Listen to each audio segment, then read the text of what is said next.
ವಿವಾಹಿತ ದಂಪತಿಗಳಿಗೆ ಜಂಟಿ ಐಟಿ ತೆರಿಗೆ ಯೋಜನೆ ಜಾರಿಯಾಗಿಬಿಡುತ್ತಾ? ಏನಪ್ಪ ಇದು ಜಂಟಿ ತೆರಿಗೆ ಯೋಜನೆ? ಈಗಲೇ ಟ್ಯಾಕ್ಸ್ ಕಟ್ತಾ ಇದೀವಲ್ಲಪ್ಪ ಜಾಸ್ತಿ, ಇದೇನಿದು ಅಂತ ಕೇಳಿದಾಗ ನೋಡಿ, ಪತಿಗೊಂದು ಟ್ಯಾಕ್ಸ್ ಹಾಕೋದು, ಪತ್ನಿಗೊಂದು ಟ್ಯಾಕ್ಸ್ ಹಾಕೋದು ಅಲ್ವಂತೆ. ಇನ್ಮೇಲೆ ಜಾರಿ ಬಂದರೆ ಗಂಡ ಹೆಂಡತಿ ಇಬ್ಬರಿಗೂ ಸೇರಿಸಿ ಒಟ್ಟಿಗೆ ಒಂದು ತೆರಿಗೆ ಹಾಕ್ತಕ್ಕಂಥ ಯೋಜನೆ. ಆಗಲೂ ಟ್ಯಾಕ್ಸ್ ಬಿದ್ದುಬಿಡುತ್ತಾ ಅಂದರೆ ಅಪ್ ಟು 6 lakhs ಅಂದರೆ 6 ಲಕ್ಷ ರೂಪಾಯಿಗಳವರೆಗೂ ಕೂಡ ನಿಮಗೆ ಟ್ಯಾಕ್ಸ್ ಬರಲ್ಲ ಗಂಡ ಹೆಂಡತಿಗೆ, ದಂಪತಿಗಳಿಗೆ.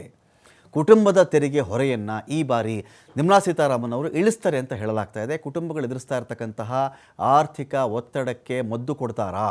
ಭಾರತೀಯ ಚಾರ್ಟರ್ಡ್ ಅಕೌಂಟೆಂಟ್ಸ್ ಸಂಸ್ಥೆ ಕೊಟ್ಟಿದೆ ಮಹತ್ವದ ಸಲಹೆ. ಈ ಥರ ಮಾಡಿಬಿಡಿ ನೀವು, ಅಪ್ ಟು 6 lakhs ವರೆಗೂ ಟ್ಯಾಕ್ಸೇ ಬೇಡ. ಗಂಡನೂ ದುಡಿತಾ ಇದ್ದಾರೆ, ಹೆಂಡ್ತಿನೂ ದುಡಿತಾ ಇದ್ದಾರೆ, ಅವರಿಗೆ ಸೇವಿಂಗ್ಸ್ಗೆ ಅಂತ ಇರಲಿ. 6 ಲಕ್ಷ ಅಂತೂ ವರ್ಷಕ್ಕೆ ಉಳಿಸ್ಕೊಂಡ್ಬಿಡ್ಬಹುದಲ್ವ ಅವರು? ಅದು ಟ್ಯಾಕ್ಸ್ ಕಟ್ಟದೇ ಇರುವಂಥ ಹಣ ಆಗುತ್ತೆ, ಒಂದು ವಿನಾಯಿತಿ ಸಿಗುತ್ತೆ ಅವ್ರಿಗೆ. ಆಗ ಅವ್ರಿಗೆ ದೊಡ್ಡ ದೊಡ್ಡ ಮಟ್ಟದಲ್ಲಿ ಅವರಿಗೆ ಒಂದಷ್ಟು ಸೌಲಭ್ಯಗಳು ಮಾಡ್ಕೊಳ್ಬಹುದಾಗತ್ತೆ. ಅವರು ಬೇರೆ ಬೇರೆ ಸ್ಲ್ಯಾಬ್ಗಳು ಕೂಡ ಜಾರಿ ಆಗಬಹುದು. ಹಾಗಾದರೆ 6 ಲಕ್ಷದ ಮೇಲೆ ಏನಪ್ಪ ಕತೆ?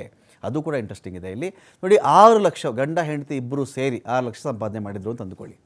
ಗಂಡಂದು 5 ಲಕ್ಷ ಆದರೂ ಆಗಿರಲಿ, ಹೆಂಡತಿ 1 ಲಕ್ಷ ಆಗಿರಲಿ, ಇಲ್ಲ 3 ಲಕ್ಷ ಆದರೂ ಆಗಿರಲಿ, ಇಲ್ಲ ಒಬ್ಬರದ್ದು 2 ಲಕ್ಷ, ಒಬ್ಬರು 4 ಲಕ್ಷ ಆದರೂ ಆಗಿರಲಿ, ಟೋಟಲ್ ಸೇರಿದಾಗ 6 ಲಕ್ಷ ಅಂತ ಬಂದರೆ 1 ನಯಾ ಪೈಸೆ ತೆರಿಗೆ ಹಾಕಲ್ಲ.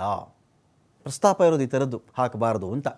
6ರಿಂದ 14 ಲಕ್ಷ ಸಂಪಾದನೆ ಮಾಡ್ತಾ ಇದ್ರಪ್ಪ, 6 ಲಕ್ಷ ದಾಟ್ತವರು 14 ಲಕ್ಷದವರೆಗೂ ಇದೆ ಅಂದರೆ ಆಗ ಶೇಕಡ 5% ತೆರಿಗೆ, ಒಂದು 5 ರೂಪಾಯಿ ತೆರಿಗೆ ಕಟ್ಟಿದ್ರೆ ಸಾಕಾಗ 100ಕ್ಕೆ. 14 ಲಕ್ಷದಿಂದ 20 ಲಕ್ಷದವರೆಗೂ ಶೇಕಡ 10 ಅಂದರೆ 10% ಆಗುತ್ತೆ. 20 ಲಕ್ಷದಿಂದ 24 ಲಕ್ಷಕ್ಕೆ 15% ಟ್ಯಾಕ್ಸ್ ಆಗುತ್ತೆ. 24 ಲಕ್ಷದಿಂದ 30 ಲಕ್ಷಕ್ಕೆ 20% ಅಂದರೆ ಅಲ್ಲಿ ನಾವು ಚೆಕ್ ಮಾಡ್ಕೊಳ್ಬೇಕಾಗತ್ತೆ. 30% ಆಗುತ್ತೆ, ಅಲ್ಲಿ ನಾವಲ್ಲಿ ಚೆಕ್ ಮಾಡ್ಕೊಳ್ಬೇಕಾಗತ್ತೆ. ಇನ್ನು 30 ಲಕ್ಷದ ಮೇಲ್ಪಟ್ಟುಬಿಟ್ರೆ 20% ಇರುತ್ತೆ. 24 ಲಕ್ಷದಿಂದ 30 ಲಕ್ಷಕ್ಕೆ ಶೇಕಡ 20% ತೆರಿಗೆ ಬರುತ್ತೆ. 30 ಲಕ್ಷ ದಾಟಿಕೊಂಡರೆ, 30 ಲಕ್ಷಕ್ಕೆ ಮೇಲೂ ಆದಾಯ ಬರ್ತಾ ಇದೆ ಇಬ್ಬರಿಗೂ ಅಂದಾಗ, ಆಗ 30% ಟ್ಯಾಕ್ಸ್ ಕಟ್ಟಬೇಕಾಗತ್ತೆ. 1 ಕೋಟಿ ಆದಾಯ ಇದೆ, ಹೆಚ್ಚುವರಿ ತೆರಿಗೆ ಕಟ್ಟಬೇಕಾಗ. 1 ಕೋಟಿಯಿಂದ 2 ಕೋಟಿ ಆದರೆ 10%, 2 ಕೋಟಿಯಿಂದ 4 ಕೋಟಿಗೆ 15%, 4 ಕೋಟಿಗಿಂತ ಜಾಸ್ತಿ ಇದ್ದರೆ 25% ಟ್ಯಾಕ್ಸ್ ಕಟ್ಟಬೇಕಾಗತ್ತೆ. ಪ್ರಯೋಜನ ಏನು ಅಂತ ಹೇಳಿದ್ರೆ, ಸಪ್ರೇಟಾಗಿ ಐ ಟಿ ರಿಟರ್ನ್ಸನ್ನು ಮಾಡಿದ್ರೆ ಕುಟುಂಬಕ್ಕೆ ಜಾಸ್ತಿ ಆರ್ಥಿಕ ಹೊರೆ ಬೀಳುತ್ತೆ. ಗಂಡ ಹೆಂಡತಿ ಇಬ್ಬರು ಒಂದೇ ಐ ಟಿ ರಿಟರ್ನ್ಸನ್ನು ಸಲ್ಲಿಸಬಹುದಾಗುತ್ತೆ. ವರ್ಷಕ್ಕೆ ಲಕ್ಷ ರೂಪಾಯಿಗಳ ಉಳಿತಾಯವಾಗುತ್ತೆ. ವಿಶೇಷವಾಗಿ ಮಧ್ಯಮ ವರ್ಗಕ್ಕೆ ತುಂಬ ಅನುಕೂಲ ಇದು. ಕುಟುಂಬದಲ್ಲಿ ಒಟ್ಟು 14 ಲಕ್ಷದವರೆಗೂ ಕೂಡ ತೆರಿಗೆ ವಿನಾಯಿತಿ ಇರುತ್ತೆ. 6 ಲಕ್ಷ ದಾಟಿದ್ರೆ ಶೇಕಡ 5% ಮಾತ್ರ ಆದಾಯ ತೆರಿಗೆ ಕಟ್ಟಬೇಕಾಗತ್ತೆ. ಆ 5% ತೆರಿಗೆಯನ್ನು ಕೂಡ ವಾಪಸ್ ಪಡೆಯಬಹುದು.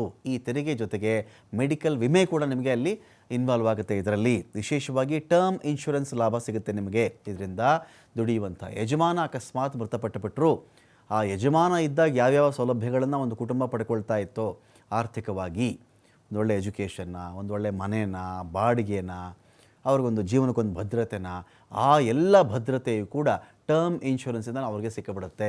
ಟರ್ಮ್ ಇನ್ಶೂರೆನ್ಸ್ನಿಂದ ಕುಟುಂಬಕ್ಕೆ ಆರ್ಥಿಕ ಭದ್ರತೆ ಸಿಗುತ್ತೆ ಅಂಥೇಳಿ ಇಷ್ಟೆಲ್ಲ ವಿಚಾರಗಳಿವೆ. ಇದನ್ನು ನಿರ್ಮಲಾ ಸೀತಾರಾಮನ್ ಅವರು ಜಾರಿ ಮಾಡ್ತಾರೆ ಅಂಥೇಳಿ ಒಂದಷ್ಟು ಸಲಹೆಗಳಂತೂ ಕೊಟ್ಟಿದ್ದಾರೆ. ನೋಡಬೇಕು.